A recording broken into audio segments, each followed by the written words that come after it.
The red planet hung in the black sky like a small, dusty gem. Jack Wilson stared at the image on his screen and took a deep breath. Soon, that distant world would be his home.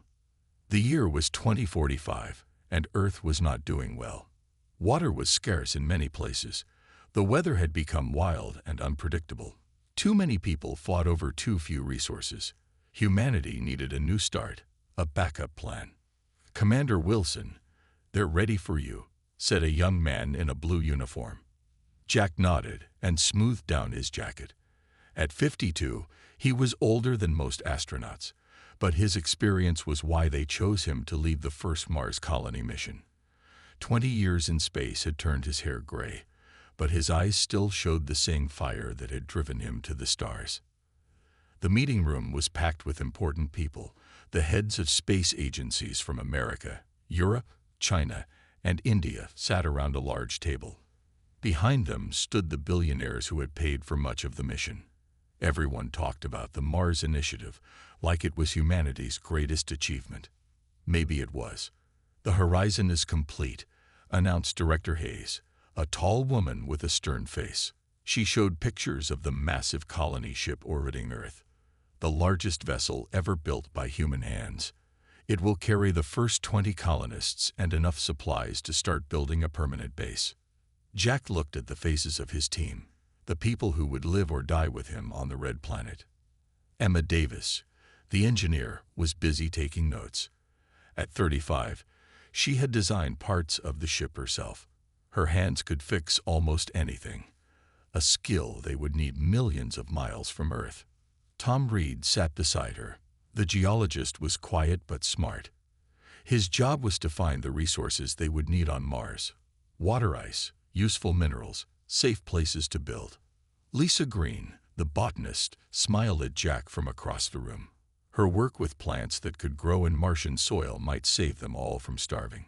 She had spent 10 years developing crops that could survive in a greenhouse on Mars.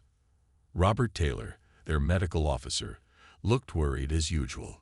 He would be responsible for keeping everyone alive and healthy in a place where the air itself could kill them.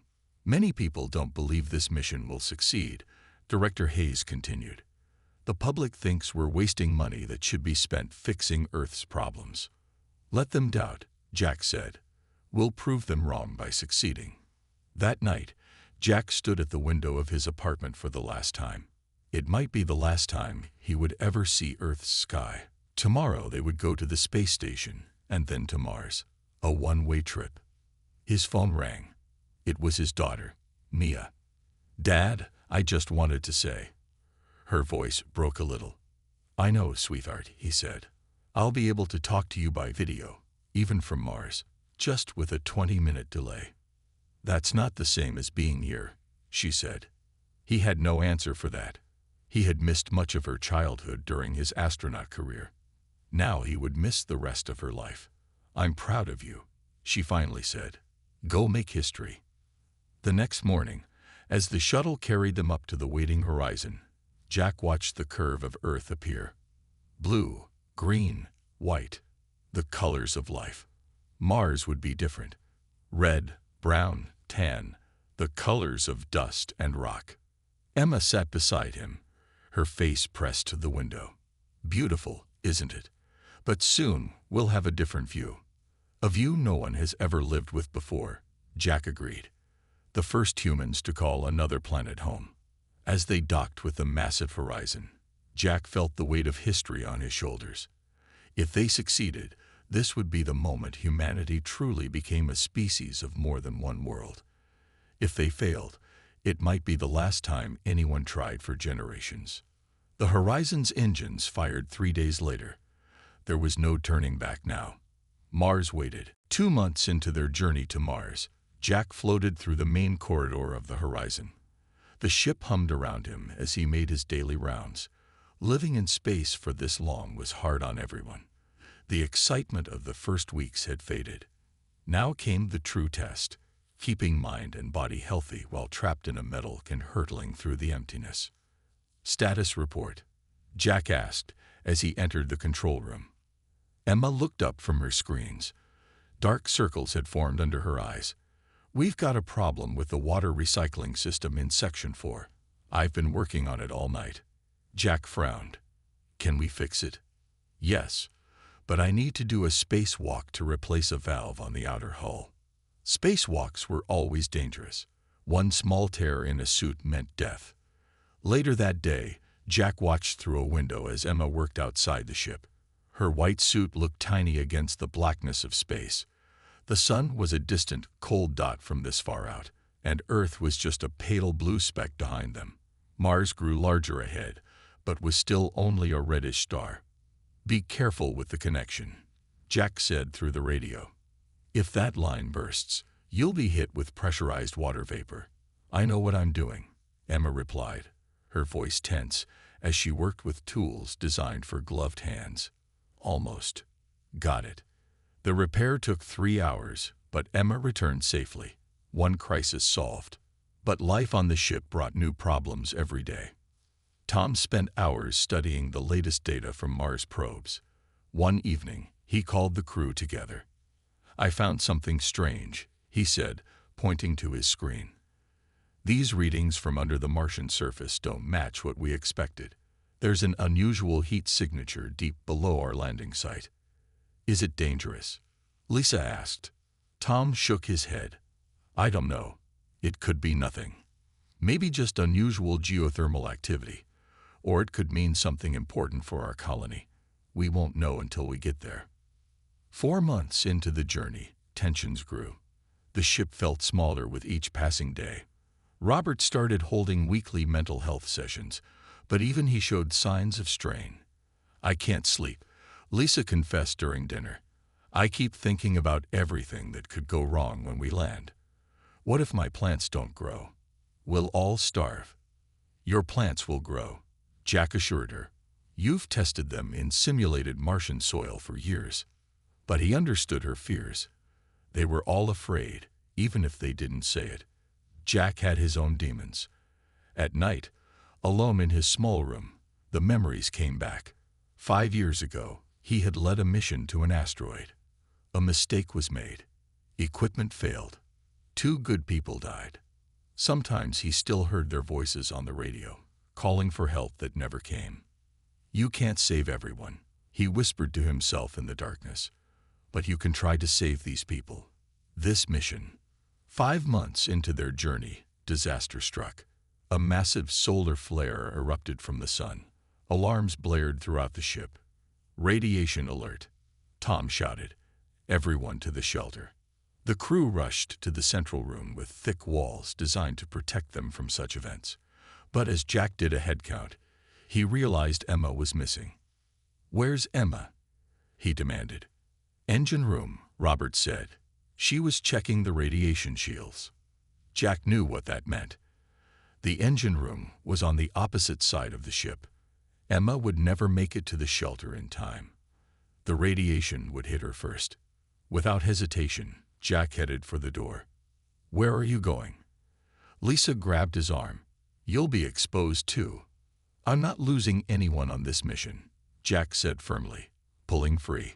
He found Emma trying to strengthen the shields around the critical systems. Together, they worked frantically as the radiation wave approached. 30 seconds to impact, came Tom's voice over the radio. Get to cover, now. Jack and Emma crowded into a small maintenance closet, the only shielded space nearby. As the radiation washed over the ship, they held their breath and waited. When the worst had passed, they emerged to check the damage. Systems were failing. Communications with Earth went silent. Mars loomed larger in their viewports now. They were on their own. Entering Martian atmosphere in 5 minutes, Tom announced from the pilot's seat. Everyone strapped in tightly. The landing craft had separated from the horizon, which would remain in orbit as their link to Earth, if they could ever restore communications. Jack felt the ship shake as it hit the upper atmosphere of Mars. Red dust swirled outside the small windows. Warning lights flashed across the control panels. Heat shield holding, Emma reported, her voice steady despite the violent shaking. But we're coming in too fast. The craft lurched sideways. Alarms blared. Wind shear, Tom fought with the controls. It's stronger than our models predicted. Jack gripped his seat as the ship dropped suddenly, like an elevator with cut cables. The others looked to him, fear in their eyes. 6 months of travel could end in just seconds if they crashed. Deploy the parachutes early, Jack ordered. That's against protocol, Emma warned. If we deploy too high. Do it now, Jack insisted. Trust me. Tom hit the button. A massive jolt shook the ship as the parachutes opened. The craft slowed dramatically, then swung like a pendulum beneath the giant chutes. Firing landing rockets, Tom said, his fingers dancing across the controls. Dust flew everywhere as the rockets blasted. For a moment, no one could see anything. Then came a hard thump, followed by silence. We're down, Tom whispered, as if afraid to jinx their luck. We actually made it. The landing site, Arcadia Planitia, stretched before them when they opened the hatch. An endless red desert under a salmon-pink sky. Mountains rose in the distance, and a thin wind howled across the plains. Robert checked everyone's suits 3 times before they stepped outside. The gravity felt strange, stronger than the moon, but much weaker than Earth. They bounced slightly with each step. First footprint on our new home, Jack said as he stepped onto Martian soil. Unlike the famous moon landing, no one on Earth was watching this historic moment. They were truly alone. Work began immediately. The prefabricated habitat modules had to be deployed before night fell and temperatures dropped to deadly levels. The team worked in pairs, setting up the interconnected domes that would be their home. Power systems online, Emma announced by late afternoon. Solar arrays spread out from the main habitat, drinking in the weaker Martian sunlight. Lisa began unpacking her precious cargo, seeds and small plants that had traveled from Earth, the beginnings of their food supply. The greenhouse dome needs to be set up next, she reminded Jack. If these seedlings don't get planted in the next 2 days, they'll die. They worked until exhaustion forced them to rest. Inside the first completed habitat module, they removed their helmets and breathed recycled air. We did it, Lisa said, smiling for the first time in months. We're actually on Mars. Their celebration was short-lived. The next morning, dark clouds gathered on the horizon. That's a dust storm, Tom said, checking the weather sensors. A big one. How long do we have? Jack asked. Hours, maybe. It's moving fast. They rushed to secure everything outside. The solar arrays were particularly vulnerable. If covered with dust, their power supply would fail. We haven't finished setting up the backup generators, Emma said, voice tight with worry. If we lose the solar power before those are running. The storm hit just as they finished bringing the last equipment inside. Dust as fine as talcum powder found every tiny crack in the habitat. Red clouds blotted out the sun. The solar power readings dropped rapidly. We're down to 60%, Emma reported, watching the power levels fall. 50%. 40%. The lights flickered. The air recyclers made a struggling sound. Everyone into cold weather gear, Jack ordered. We need to conserve power for the essential systems only. As the storm howled outside, Lisa checked her soil samples in the lab. Her face grew increasingly troubled. Jack, we have another problem, she said, showing him the test results. The Martian soil around us has extremely high levels of perchlorates, much higher than our probes detected. What does that mean for us? Jack asked. It means our water filtration system won't work properly. These chemicals will damage the filters much faster than we planned for. Lisa looked grim. We might not have enough replacement parts to last until the next supply ship. Outside, the storm grew stronger, and the power levels continued to drop. Their first day on Mars was quickly becoming a fight for survival. 1 year had passed since the first humans set foot on Mars. The small collection of domes and tunnels that made up Ares base now housed 50 people instead of just 5. The second and third ships had arrived safely, bringing more colonists, supplies, and hope. Jack stood at the entrance to the main greenhouse dome, watching Lisa inspect the tall plants that grew in long rows. This place was the heart of the colony. Without the food grown here, they would all starve. The wheat is almost ready for harvest, Lisa said, gently touching a golden stalk. And look at these tomatoes. They're adapting to the Martian soil better than we expected. Jack nodded. You've done amazing work here. The greenhouse had been their first major success. After modifying the soil to reduce the dangerous perchlorites, Lisa had managed to grow crops that thrived in the carefully controlled environment. The first full harvest had been celebrated with a feast that everyone still talked about. Commander Wilson, a young voice called from the doorway. It was Mike, one of the communication technicians. We've received a new message from Earth. Director Hayes wants to speak with you urgently. In the communications center, the face of Director Hayes appeared on the screen. The 20-minute delay in signals between Earth and Mars made conversations difficult, but they had adapted to sending video messages back and forth. Jack, we have good news and bad news, Hayes said, looking tired. The good news is that Emma's atmospheric processor design has been approved. We'll send the parts on the next ship. The bad news is that the political situation here is getting worse. The next resupply mission might be delayed by several months. Jack frowned as the message ended. They were still too dependent on Earth. They needed to become more self-sufficient and fast. He found Emma in her workshop, surrounded by complicated machinery and computer screens. I think I've solved the efficiency problem, she said excitedly when she saw him. This new design can extract 30% more oxygen from the Martian atmosphere. Jack smiled. Emma's brilliant mind had saved them more than once. Her improvements to their life support systems had allowed the colony to grow beyond the original plans. We need to speed up all our self-sufficiency projects, Jack told her. Earth is having problems. Later that day, Tom burst into Jack's office. The usually calm geologist looked more excited than Jack had ever seen him. We found water. Tom spread maps across Jack's desk. A huge deposit of ice just 15 meters below the surface, only 2 kilometers from the base, much more than the small amounts we've been extracting. This could change everything. News of the water discovery spread quickly through the colony. With more water, they could expand the greenhouses, add more living space, and even begin manufacturing more materials on Mars rather than waiting for shipments from Earth. That evening, a different kind of excitement filled the medical dome. Jane, one of the engineers who had arrived on the second ship, had gone into labor. 9 months earlier, the announcement of her pregnancy had caused heated debates. No one had planned for a child to be born on Mars so soon. Robert had converted part of the medical bay into a delivery room. After 6 hours of labor, the first cry of a new life echoed through the dome. It's a boy, Robert announced, his face showing both joy and worry.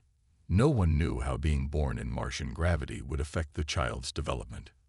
Jack looked at the tiny baby in Jane's arms. This child would never know Earth except through pictures and stories. Mars was his home, his birthplace, his world. What will you name him? Jack asked. Ares, Jane replied, after our new home. As word of the birth spread, colonists gathered outside the medical dome. Some brought small gifts. Others simply wanted to see this miracle, the first human born on another planet. Meanwhile, in the science lab, Tom made another discovery. Looking at soil samples taken from deep underground near the water ice deposit, he found something that would change their understanding of Mars forever. These aren't just minerals, he whispered, staring at his microscope. This could be evidence of ancient microbial life. The future of humanity on Mars was just beginning. 3 years had passed since the first landing. Ares base now spread across the Martian plain like a small town. Solar arrays stretched out in all directions, capturing the distant sun's energy. Rovers came and went, bringing back samples and materials from farther regions. But on this day, no one celebrated their achievements. Jack stood before a solemn crowd as they placed 2 sealed containers into the red soil. The containers held the bodies of Mark and David, the first humans to die on Mars. "We commit their bodies to the planet they helped to build," Jack said, his voice heavy. "They gave their lives so that we might continue." The accident had happened quickly. A sudden pressure drop in Habitat 3, a tear in the outer shell that grew too fast to seal. Mark and David had been inside, working on the electrical systems. By the time the emergency teams reached them, it was too late. After the ceremony, Jack walked slowly back to the command center. The deaths weighed on him, but so did a message that had arrived from Earth the previous day. Inside, Emma and several other colony leaders waited for him. "They need to know," Emma said. Jack nodded and activated the colony-wide communication system. "This is Commander Wilson. I have news from Earth, and it's not good. A global economic collapse has occurred. Major governments have fallen. Space programs have been shut down or severely reduced." He paused to let the news sink in. The message from Director Hayes was clear. The supply ship that arrived last month will be the last one for the foreseeable future. We are on our own. The silence that followed was broken by voices of fear and anger. "What about the medicines we need? We're still dependent on Earth for critical components.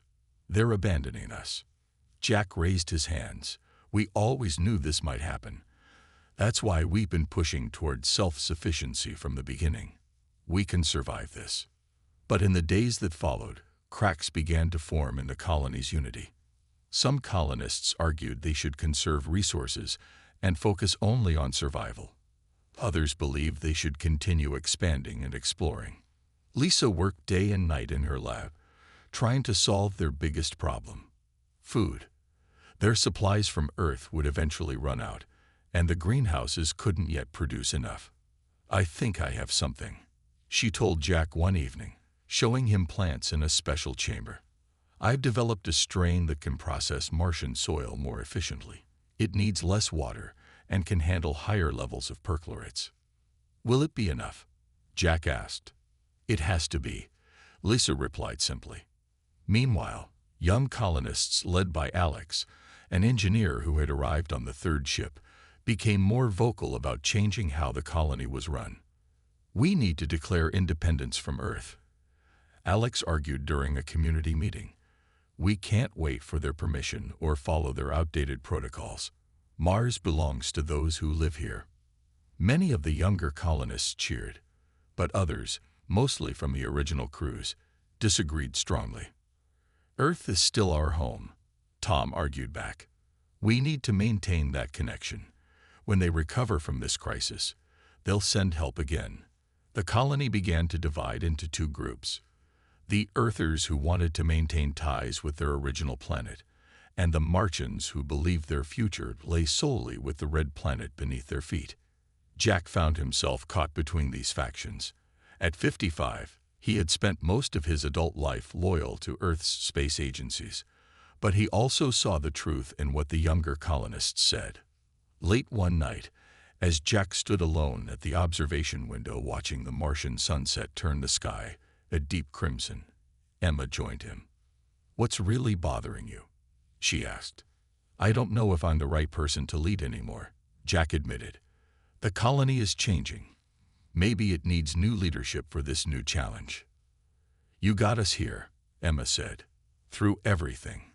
The journey, the landing, the dust storm, the accidents. The colony trusts you." "Half the colony," Jack corrected her. "The other half thinks I'm too tied to Earth." As they spoke, a red light began flashing on the communication console. A message was coming in from Earth, the first in weeks. Jack and Emma hurried to receive it. Director Hayes' tired face appeared on the screen. "This will be our last transmission for some time," she said. "Our facility is being shut down tomorrow. You're truly on your own now. Good luck, Mars colony. Earth hopes to hear from you again someday." The screen went dark. Earth had gone silent. 5 years after the first landing, Era's base no longer looked like a temporary camp. It had become a true settlement of nearly 200 people. The collection of connected domes and underground tunnels spread across the Martian surface like a small city. Jack's hair had turned completely white. At 57, he felt much older. The constant stress of leading the colony and the lower gravity of Mars had taken a toll on his body. But today, as he stood watching the construction of the newest habitat dome, he felt proud. This is the first dome built entirely with Martian materials, Emma explained to a group of newcomers. Unlike the prefabricated habitats sent from Earth, this dome was made from bricks created from Martian soil, hardened through a process Emma had developed. No more waiting for supplies that will never come, she said. We build our own shelters now. In the 5 years since Earth had gone silent, the colony had changed in many ways. Lisa's special plants filled massive greenhouses, providing all the food they needed. Water from the underground ice deposits was piped directly into the settlement. Solar arrays and wind turbines generated power. They had even begun manufacturing simple tools and equipment. Young heirs, the first child born on Mars, now ran through the corridors with a dozen other children who had been born on the Red Planet. None of them had ever seen Earth. They knew it only from pictures and stories. In his medical lab, Robert studied the children carefully. They're developing differently than Earth children, he told Jack during their weekly meeting. Their bones are less dense, their muscles structured differently. They're adapting to Martian gravity naturally. He showed Jack the scans. These children will never be able to live comfortably on Earth. Their bodies are becoming Martian. This fact troubled Jack. Earth had been silent for 2 years, but what if they made contact again? What if they wanted the colonists to return? For the Mars-born children, that might be impossible. Later that day, the settlement gathered for an important event. After months of debate, they were holding their first democratic election. The position of colony leader, which Jack had held since the beginning, would now be voted on by all adult colonists. Jack had nominated Emma as his replacement. Her opponent was Alex, the young engineer who would become the voice of the Martian faction. Now in his 30s, Alex had spent almost his entire adult life on Mars and represented the new generation of colonists. It's time for new leadership, Alex told the crowd during his final speech. We respect Commander Wilson and the original crew. They got us here. But Mars needs leaders who see this planet as home, not just as a colony of Earth. When the votes were counted, Alex had won by a small margin. Jack was not surprised. The colony had more young people now, most of whom identified more with Mars than with distant Earth. That evening, as Jack packed his personal items from the commander's office, he felt a strange mixture of sadness and relief.